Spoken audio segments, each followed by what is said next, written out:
Hi, good morning. This is Dr. Arundhati Pandey. I'm working as a head of department and professor at now Symbiosis Medical College, Pune.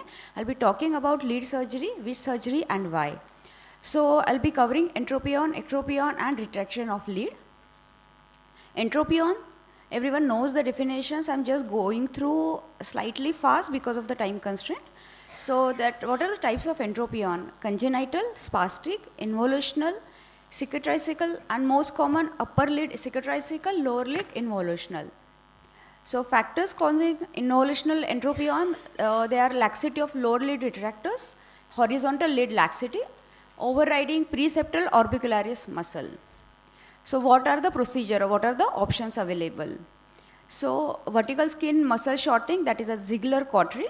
Horizontal tightening of lead at low tarsal border, that is big procedure or Fox procedure. Barricading of orbicularis fibers, that is Weiss procedure and Jones procedure. Tightening of orbicularis fibers, that is Wheeler's procedure. Reattachment of inferior retractors, that is Jones procedure.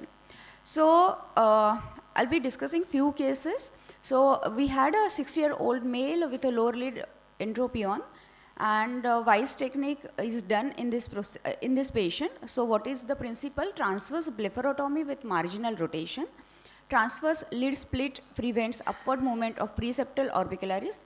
Everting sutures shorten the retractors. So what I did is, after the preparation of the patient, subciliary incision is made, identify the lower lid retractors, dissect the retractors of the conjunctiva, advance the lower lid retractors onto the tarsus, everting sutures and closing the skin with the vicryl suture. This is the day 1. So he had a hematoma with mild ectropion, but with the gradual progression, you can see on the in the fourth week, there was a complete improvement. Then in this patient also I did Weiss technique. So this is a 70-year-old with a lower lid entropion. Okay, post-operatively there was a good correction actually. And this 70-year male, he had a right mild involutional entropion. Left eye operated 2 years back. So left eye had no problem. And again, okay, in this procedure, Jones procedure has done. So what is the Jones procedure? It is plication of inferior retractors, shortening of retractors to create a barrier to upward movement of preseptal orbicularis. So what is done? After preparation of patient, horizontal lid incision, it is deepened through the muscle, that is orbicularis. Conjunctiva is not open. Low lid retractors identified. So ask the patient to look up and you can feel the tuck. And retractors are sutures to the tarsus.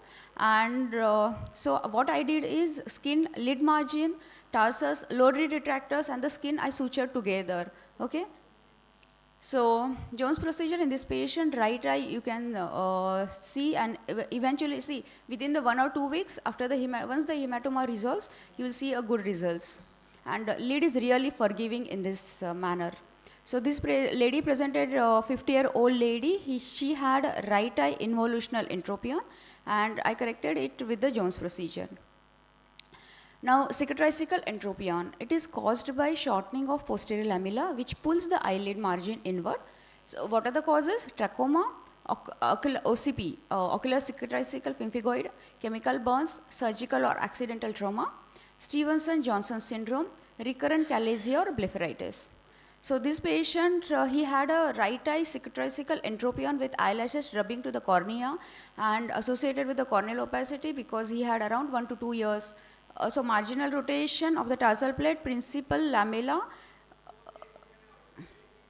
and preparation of the patient after eversion of eyelid, incise the conjunctiva, upper border of the tarsal plate, separate the muscle, suture, cut margin of the tarsal plate to the skin with knot of the skin inside. Posterior lamella is preferred than the bilamellar tarsal rotation.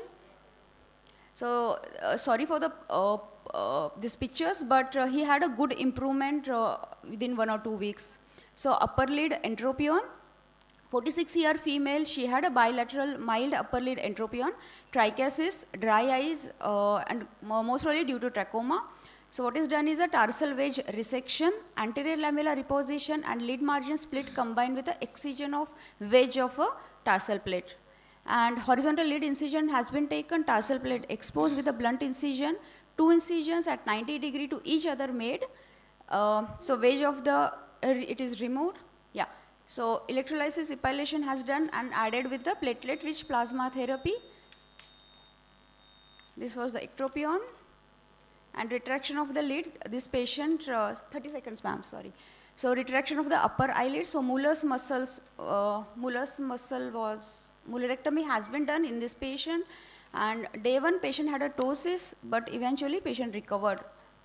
Okay, thank you so much.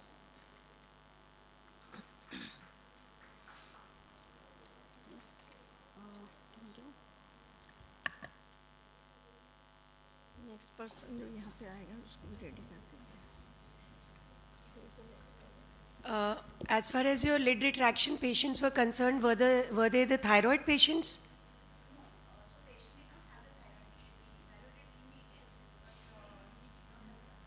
So after it is generally seen, have you tried LPS recession also for lid retraction? So what results are you getting?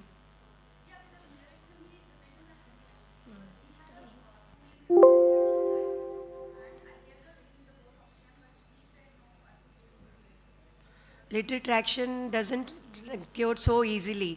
You have to keep traction for at least 6 weeks. If you think immediate post-op, it definitely goes down due to the edema. But soon, if you do not maintain the retraction for at least 4 to 6 weeks, after 1 week, you will again find it going up. So you cannot just be very casual about it. You've done a mullerectomy and it goes away. I don't think so. I don't know. I do LPS recession and I have done number of patients, and we have to maintain a very good follow-up for that. You cannot just operate, send him because he's having a ptosis, now it's okay, and you just, okay. Mullerectomy, I don't think.